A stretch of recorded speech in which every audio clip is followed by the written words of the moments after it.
Hi shoebox friends, it's Val here, and today I am here to show you how I make the play mats slash dry erase mats that I put in the boxes that I pack for Operation Christmas Child. A viewer had seen one of the mats that I put into a box that I was unboxing, and she commented and said she was an avid scrapbooker and she had tons of scrapbook paper and she would like to see how I make the mats. So I thought, well, I can do that because it's really very simple.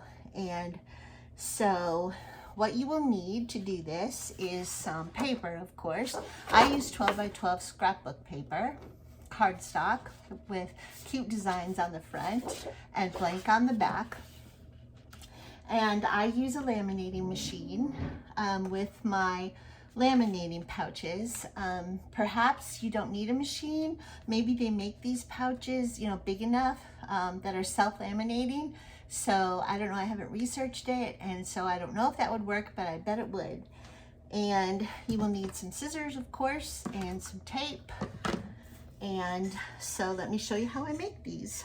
So what I do is I cut the paper down the middle so that each piece is 6 inches wide, and then I'm going to trim 1 inch off the bottom so that the dimensions are 6 inch by 11 inches. Because if you don't do that, then my laminating sheets are a little over 8 inches by a little over 11 inches, and the pieces won't fit inside the laminating machine. And they also fit really nicely in the OCC shoe boxes if you make them this size. So to trim this, you can just use scissors. You can measure your paper and use your scissors.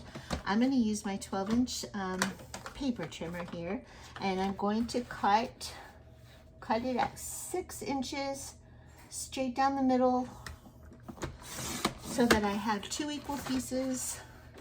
And then I'm going to trim just 1 inch off the bottom so that the piece will fit inside the laminating pouch and then will fit inside the shoebox.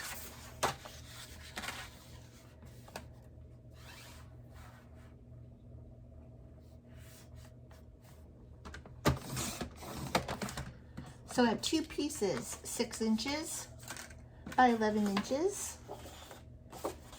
And I'm going to tape these 2 pieces together.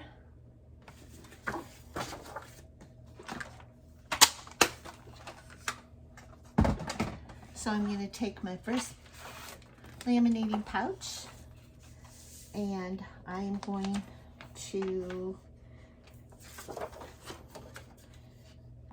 make sure that my pieces match up here.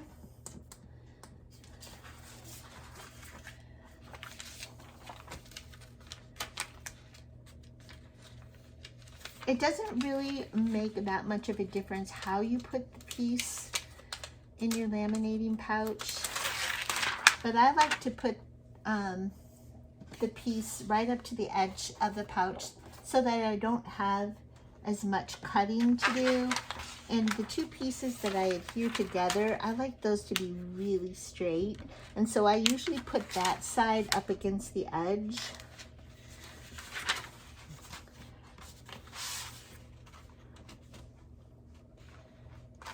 So I'm going to get it in there just so.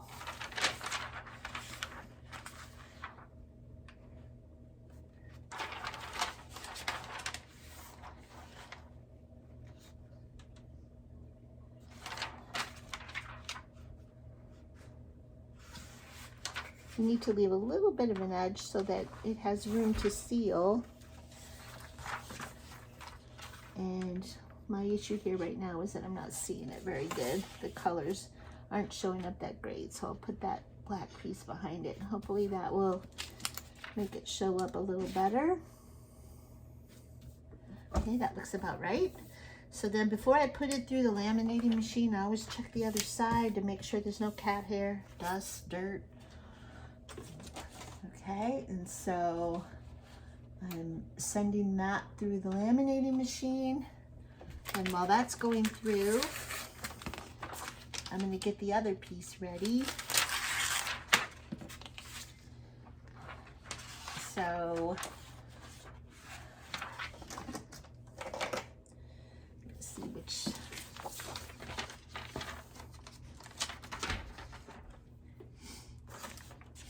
Okay, so it's going to go like this.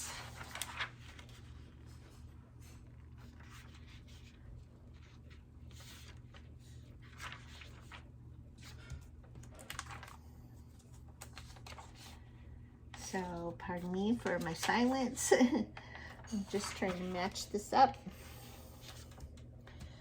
and get it in there straight.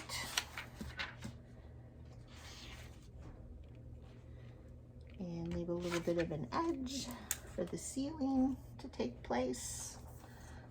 Sealing process.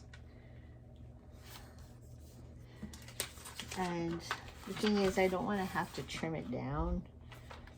So that's why I'm taking my time to get it just so. And then I want to make sure that these two pieces are the two pieces that go together. And yes, I can see by the globe. So I'm going to send the second piece through the laminating machine after I check it for cat hairs. And so while this piece is going through, I'm just going to take my scissors and I'm going to trim this piece, and I'm going to trim just a little bit off the bottom. First I'm going to trim down the side, and you want to get as close as you can to the paper, but you need to leave a little bit of an edge so that you don't cut through the seal made by the heat of the laminating machine. And I'm going to cut just a little bit off the bottom so that I'm sure that my mat will fit inside the OCC shoebox. And so there is one piece. The second piece has just come through the machine. So I'm going to trim off the bottom a little bit. And then down the other side, leaving a little bit of a gap, or a little bit of a border, I should say. And so I have my two pieces, and then the next step will be to put these two pieces together. And I do that by putting tape. And I could have trimmed these a little bit closer, but for demonstration purposes, I'm going to say it's good. So what I do is I just put a little piece of tape at each end to start with, and that holds the pieces together while I'm working to put the bigger piece down the center to really adhere the two pieces together. And what you want to do is you want to leave just a slight gap, not much, but just a slight gap, so that the pieces are sure to fold in the middle after they're taped. Just wrap those two little pieces around just to hold it together, then go back to the front and put, your longer piece on there that you want to hold the pieces completely together. Just make the tape slightly longer than the size of the mat so you can fold the pieces of tape around to the other side. Then you flip it around and you do the same thing on the other side. Even with these two pieces of tape on either side, the mat will still fold nicely. So I'm going to wrap those two pieces of tape around.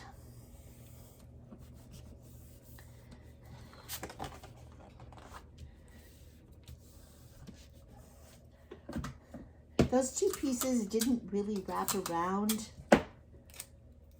very much, so I'm going to just add two more pieces to the end. I don't want to put too many layers of tape on because then it gets too stiff. and it doesn't fold that well, but I think I'm going to be fine here if I add 2 little pieces to really secure that mat together. So I have my play mat finished, and it folds both sides. So then the child, I always include 3 dry erase markers. I got these from Amazon on Prime Day. Got a pretty good deal. I also got some dry erase erasers from Amazon on Prime Day. Also got a good deal on this multi-pack. I think there were 54 dry erase markers, and I don't remember how many dry erase erasers there were. But I put these in a baggie, and then I label them so that the child knows that these are not regular dry erase, or I'm sorry, regular markers to color and draw with. I want them to know what they're for. So I put a note on the mat explaining what it is, and just a little note on the markers just explaining that they go together. So then the child can use the blank side to draw and write, and then erase and start all over again. So those are my play mats, my dry erase mats. That is how I make them. And just to show you how nicely they will fit in a regular cardboard go box, they fit right in the bottom. Don't take up any room at all. And then even in the plastic OCC boxes, they're narrower at the bottom, so this will not fit. It won't fit in the bottom. So if you want it to go in the bottom of the plastic box, you need to make it a little bit less wide, like maybe 5.5 inches, and a little bit, maybe a 1/4 inch or so less long. But if you want to make them this size, because this really is a nice size, they will fit on the top of the box, or even you could put them like inside the lid before you put it on. So those are my play mats, combination dry erase mats, and I want to thank you for tuning into my channel, for watching my first how-to video. I'd love to see any comments that you might have, telling me what ideas you have and what things you make to put in your boxes. And I will look forward to seeing you again when I do another unboxing. And I hope that is very soon. Bye for now.